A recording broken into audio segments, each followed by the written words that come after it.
acerca de los signos vitales, cuáles son y cómo es que se toman estas manifestaciones. Utilizamos tres técnicas. La primera, ante todo, es la inspección, palpación, y la tercera, para finalizar, es la auscultación. Estos signos vitales son los siguientes. Número 1, frecuencia cardíaca. Número 2, la frecuencia respiratoria. El tercero es la presión arterial. Y la cuarta es la temperatura corporal. Es una manifestación de la actividad cardíaca que produce una onda expansiva en las arterias a través de su elasticidad. Y esta elasticidad es la que les permite el ensanchamiento adecuado, es decir, de una manera intermitente y repetitiva. El impulso es el paso de la sangre gracias a la arteria aorta. A la hora de tomar el pulso, lo tomamos sobre toda arteria que esté más superficial sobre un hueso.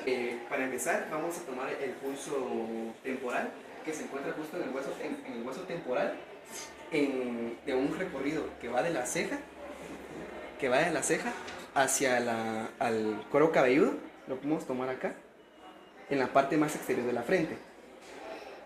El pulso temporal superficial, que se encuentra justamente en la arteria temporal superficial, que está delante del trago de la oreja, bajo el arco cigomático, en la articulación temporomandibular, que se encuentra justo en este punto.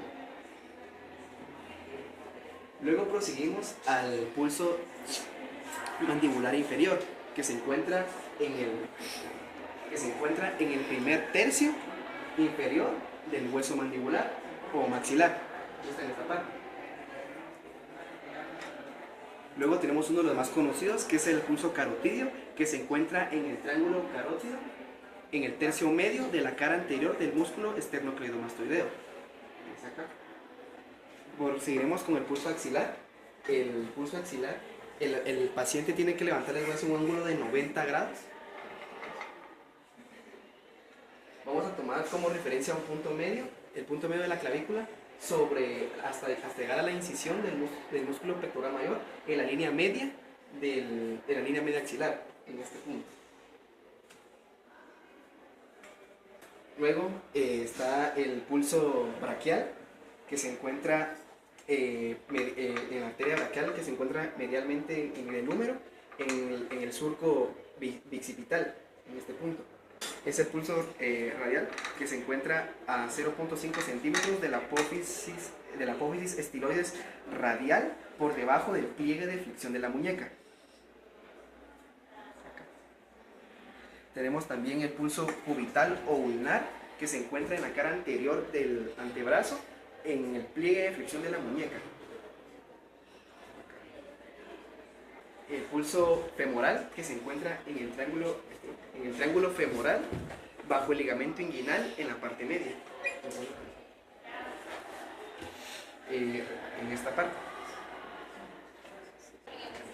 Tenemos el pulso popliteo, que se encuentra en la cara posterior de la rodilla, en la fosa poplitea. Este pulso se toma preferiblemente con el paciente en decúbito prono, con la pierna flexionada, para que la arteria poplitea quede mejor palpable. En este punto, en la fosa poplitea, del rombo de la fosa poplitea. También tenemos el pulso tibial posterior, que se encuentra en esta parte. Se encuentra detrás y por debajo del malleolo interno o medial, en la articulación del tobillo, justo en esta parte. Y bueno, también tenemos el pulso pedio, que se encuentra medialmente en el ángulo que forman los tenones extensores primero y segundo del pie. Ahora les hablaré de los valores normales de la frecuencia cardíaca según las diferentes edades. En los recién nacidos, la frecuencia cardíaca es de 120 a 170 latidos por minuto. En un año es de 80 a 160 latidos por minuto. En 3 años es de 80 a 120 latidos por minuto. Y en 6 años es de 75 a 115 latidos por minuto. A los 10 años está en un rango entre 70 y 110 latidos por minuto. Y a los 17 años o más es de 60 a 100 latidos por minuto.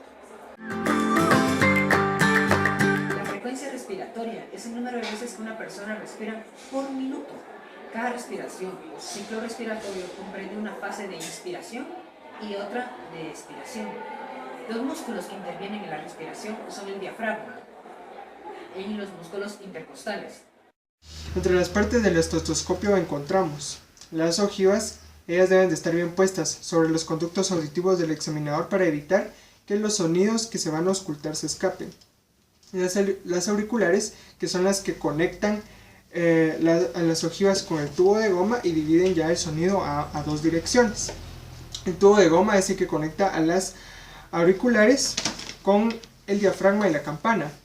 La campana, que es esto pequeño que está arriba, es la que se utiliza para localizar tonos bajos, y el diafragma, que es este, el más grande, se utiliza para localizar sonidos de tono alto. Los valores normales de la frecuencia respiratoria según la edad.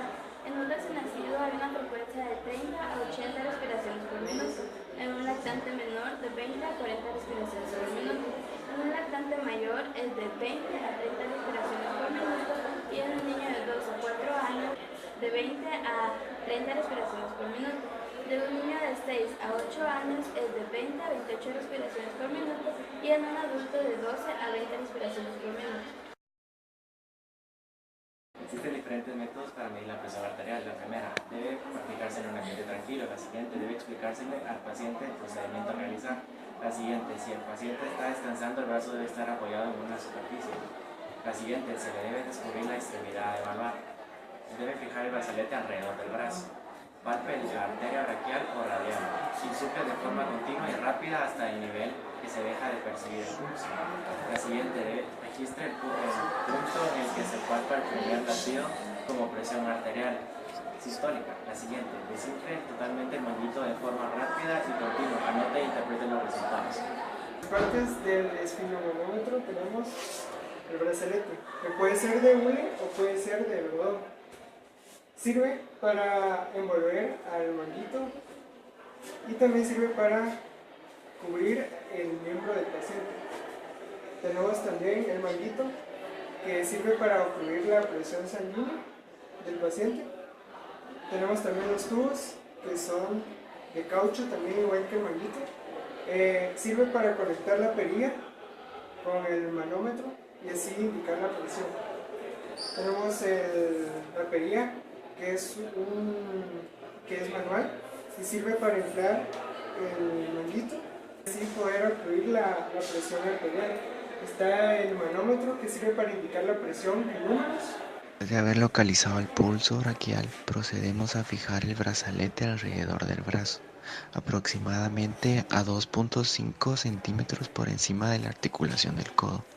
A continuación, colocamos el estetoscopio a nivel de la región de la flexura del codo e insuflamos con la perilla hasta que desaparezca el latido del pulso. Auscultamos mientras escapa el aire lentamente hasta que las pulsaciones reaparecen. Registre e interprete los datos. La temperatura corporal es el equilibrio entre la energía en forma de calor que nosotros producimos y la que se pierde en el medio ambiente. La regulación de la temperatura está dada por el hipotálamo mediante los mecanismos de retroalimentación nerviosa.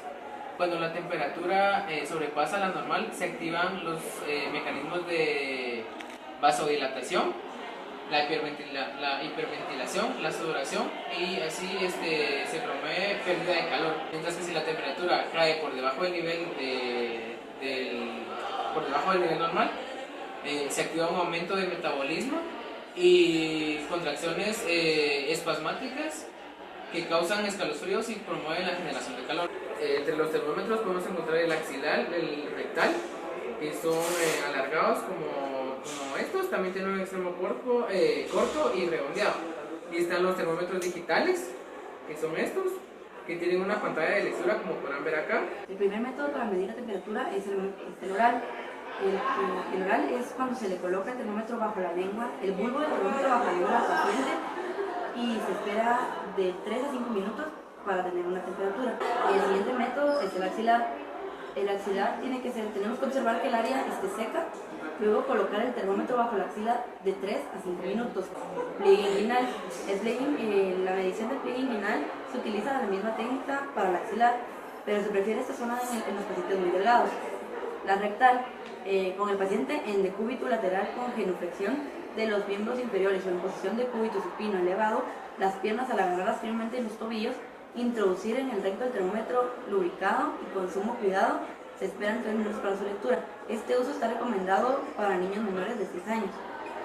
Vaginal. Se introduce el termómetro en la cavidad vaginal con la paciente colocada en una variante de la posición de litotomía. Conducto auditivo. Se coloca la punta del termómetro en el conducto auditivo sosteniendo el pabellón auricular. I'll take it in, but don't look down. 'Cause I'm on top of the world. Hey, I'm on top.